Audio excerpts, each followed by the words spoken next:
बारे में तो जरूर सुना ही होगा, लेकिन क्या आपको पता है कि दुनिया में एक ऐसी भी जगह है जहां पर हर साल एक ही जगह पर मछलियों की बारिश होती है। और क्या आपने कभी ऐसे पिरामिड को देखा है जो आप अभी वीडियो में देख रहे हैं? इन पिरामिड के ऊपर इतने बड़े पत्थर को किसने रखा और ये इतने बड़े पत्थर इतनी ऊंचाई पर पहुंचे कैसे? तो गाइस, आज के इस वीडियो में मैं आपके लिए दुनिया के 10 ऐसे फिनोमिना के बारे में बताऊंगा जिनके बारे में आपने अब से पहले कभी नहीं सुना होगा। और इन्हीं 10 फिनोमिना में से एक फिनोमिना ऐसा भी है जिसमें एक जगह पर सहतूत के पेड़ में से हमेशा झरने की तरह पानी बहता ही रहता है। तो गाइस, वीडियो को एंड तक जरूर देखना क्योंकि आज की इस वीडियो में आप सभी को बहुत ज्यादा मजे आने वाले हैं। तो चलिए स्टार्ट करते हैं हम अपनी आज की इस वीडियो को। Top 10 natural phenomena in the world. Video में आगे बढ़ने से पहले अगर आपको ऐसी ही इंटरेस्टिंग और नॉलेजेबल वीडियोस देखना पसंद है तो आप अभी चैनल को सब्सक्राइब कर लो। Number 10, lake Natron. East Africa के तंजानिया में एक झील मौजूद है जिसके ऊपर से गुजरने वाले पक्षियों को ये पत्थर का बना देती है। जी हाँ गाइस, आपने आज से पहले ऐसा कभी नहीं सुना होगा,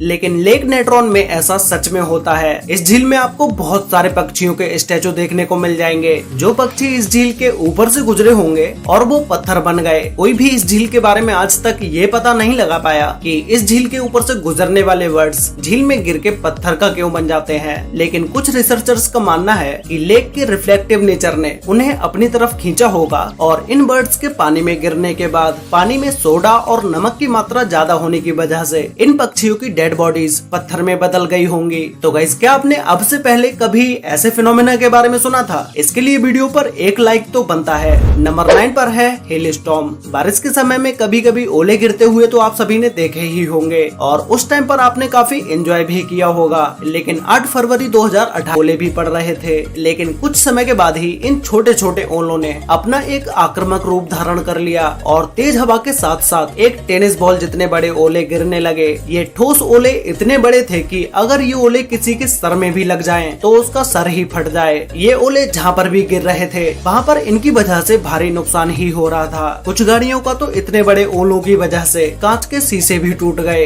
बहुत से लोगों को चोटें भी आईं और कुछ लोगों को सीरियस इंजरीज भी हुई। ऐसी घटना दुनिया में कई बार देखी जा चुकी है, लेकिन उन जगहों पर अर्जेंटीना जितने बड़े ओले कभी नहीं देखे गए। नंबर 8, गुल्फ ऑफ अलास्का में एक ऐसी जगह मौजूद है जहाँ पर 2 समुद्र मिलते हुए तो दिखाई देते हैं, लेकिन ये दोनों समुद्र आपस में कभी भी मिक्स नहीं होते। जैसा कि आप अभी वीडियो में देख ही रहे होंगे, जिसमें एक साइड का पानी नीले रंग का है और दूसरे साइड के पानी का रंग हल्का नीला है, जो कि गंदा पानी जैसा लग रहा है। इस समुद्र में आप आगे भी चलते चले जाओगे तो भी ये समुद्र आपको आपस में मिलते हुए नहीं दिखाई देंगे। इन दोनों समुद्र में जो पानी ग्लेशियर से निकलता है उस पानी का कलर हल्के नीले रंग का होता है, जो कि कुछ हद तक गंदे पानी की तरह दिखाई देता है। और जो पानी नदियों से समुद्र में आता है उसका रंग गहरा नीला होता है। रिसर्चर्स का मानना है कि इस जगह पर खारे और मीठे पानी का होना और टेम्परेचर का अलग होना यही खास वजह है जो कि दोनों समुद्रों को आपस में नहीं मिलने देती। ये पूरा बॉर्डर 800 किलोमीटर लंबा है और इस पूरे बॉर्डर पर कोई भी ऐसी जगह मौजूद नहीं है जहां पर ये दोनों समुद्र आपस में मिक्स हो रहे हों। नंबर 7 पर है नॉर्वेगियन डेड हेरिंग्स। 2012 में 20 टन से भी ज्यादा हेरिंग्स मछलियां नॉर्थ नॉर्वे के किनारे पर मरी हुई मिली और ये सारी मछलियां वहां से रातों रात गायब भी हो गयी। ये इतना बड़ा हादसा क्यों और कैसे हुआ, इसके बारे में आज तक कोई भी खुलासा नहीं हुआ है। बहुत सारे साइंटिस्टों ने इस घटना को अपने एक्सपीरियंस के बेस पर बताया, लेकिन कोई भी इस घटना को सही से एक्सप्लेन नहीं कर पाया कि 20 टन से भी ज्यादा मछलियां किनारे पर आकर कैसे मर गईं और वो सारी की सारी मछलियां वहां से रातों रात गायब कैसे हो गईं। 2009 में एक 2012 नाम की मूवी रिलीज हुई थी जिसे आप में से बहुत सारे लोगों ने देखा भी होगा। जिस मूवी में दिखाया गया था कि 2012 में पूरी दुनिया खत्म हो जाएगी और ये इतनी सारी मछलियों की डेथ भी जनवरी 2012 में ही हुई थी। तो बहुत सारे लोग इस बात को मानने लगे थे कि 2012 में दुनिया खत्म होने वाली है। कुछ एक्सपर्ट्स ने बताया कि ये मछलियां तेज तूफान की वजह से किनारे पर आ गई होंगी। तो कुछ का मानना है कि किसी बड़ी शिकारी मछली ने इन सभी मछलियों का पीछा किया होगा, जिसकी वजह से ये मछलियां किनारे पर आकर मर गई होंगी। तो कुछ का कहना है कि ऐसा किसी बीमारी की वजह से हुआ होगा,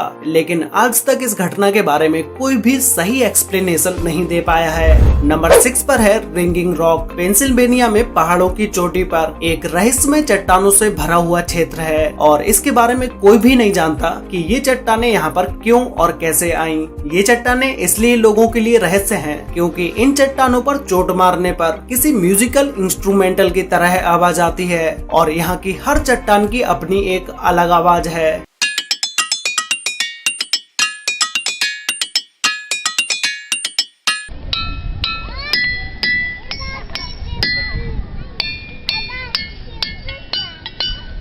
लोग यहाँ आकर इन्हें खूब एंजॉय करते हैं और सिर्फ यही नहीं, दुनिया भर में ऐसी चट्टानें पाई जाती हैं और अपने इंडिया में भी आपको ऐसी चट्टानें देखने को मिल जाएंगी जिसका यूज पिलर के तौर पर कई सारे मंदिरों में किया गया है। लेकिन इन चट्टानों से ऐसी आवाज आती कैसे है, इस पर साइंटिस्टों का अलग अलग मानना है। कुछ का मानना है कि ये चट्टानें डाइवेज से बनी हुई हैं, जो कि अर्थ के कोस्ट में पाया जाता है और इनके अपने खास स्ट्रक्चर की वजह से इनकी आवाज निकलती है। दूसरी थ्योरी के अनुसार एक चट्टान पर चोट मारने से एक लो फ्रीक्वेंसी का साउंड निकलता है जो कि हम नहीं सुन सकते, लेकिन बार बार कई चट्टानों पर चोट मारने से सारी फ्रीक्वेंसीज आपस में इंटरेक्ट होती हैं और वो साउंड बढ़ जाता है, इसीलिए हमें ऐसी आवाज सुनाई देती है। लेकिन इस पर श्योर कोई भी नहीं है, इसीलिए ये आज तक एक रहस्य बना हुआ है। नंबर 5 पर है सनाई टाइम्पेस्का रिवर। ये एक ऐसी रिवर है जिसे उबलती हुई रिवर के नाम से भी जाना जाता है, क्योंकि ये रिवर दुनिया की इकलौती बॉइलिंग रिवर है। इस रिवर की लंबाई 6.4 किलोमीटर है और इस रिवर में आज तक जो भी जीव गिरा वो नहीं बच पाया, और वो जीव बचेगा भी कैसे,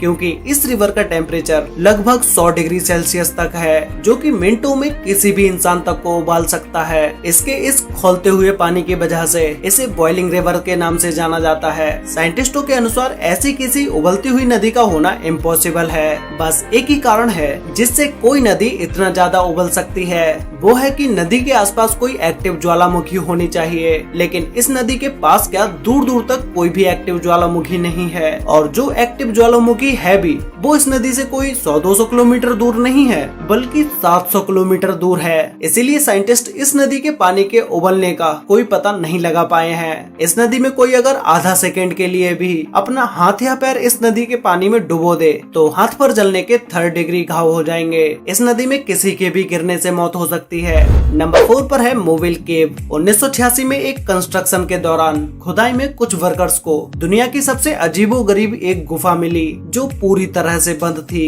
ये गुफा रोमानिया में मौजूद है। इस गुफा से रिलेटेड एक बहुत ही इंटरेस्टिंग बात है, जो है कि ये गुफा पिछले 55 लाख सालों से ऐसे ही बंद थी।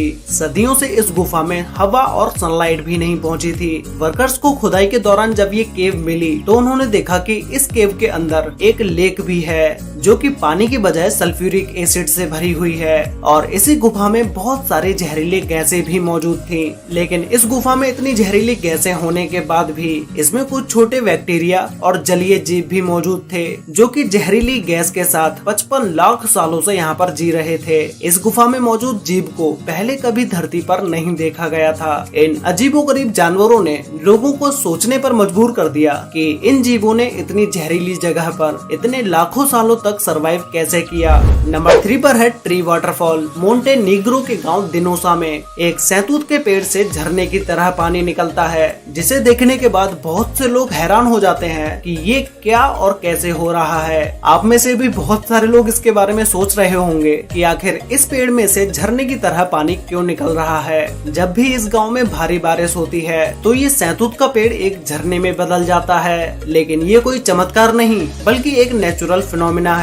होता ये है कि जब बारिश होती है तो जमीन में मौजूद पानी का लेवल थोड़ा बढ़ जाता है और ज्यादा दबाव बनाता है, जो पेड़ के तने से होते हुए खोखली जगह से बाहर निकलता है। लेकिन ये कोई अकेला नहीं है, कई सारे बड़े बड़े जंगलों में भी पेड़ पर ये पानी झरने की तरह देखने को मिलता है। वैसे गाइस, ये फिनोमेना देखकर आपको कैसा लगा ये मुझे नीचे कमेंट करके जरूर बताना। नंबर 2 पर है अर्थ पिरामिड। गाइस, इन्हें देखने के बाद आपको लगेगा कि इन चट्टानों के ऊपर इतने बड़े बड़े पत्थरों को किसने रखा होगा और इतनी ऊंचाई पर इन पत्थरों को पहुंचाया कैसे गया, क्योंकि नीचे की जगह तो पूरी तरह खाली ही है। तो या तो इन बड़े बड़े पत्थरों को इन चोटियों पर रखा गया होगा या फिर कुदरती तरीके से ये पत्थर इन चोटियों पर रखे होंगे। लेकिन ऐसा हुआ कैसे? इटली के साउटेल रोल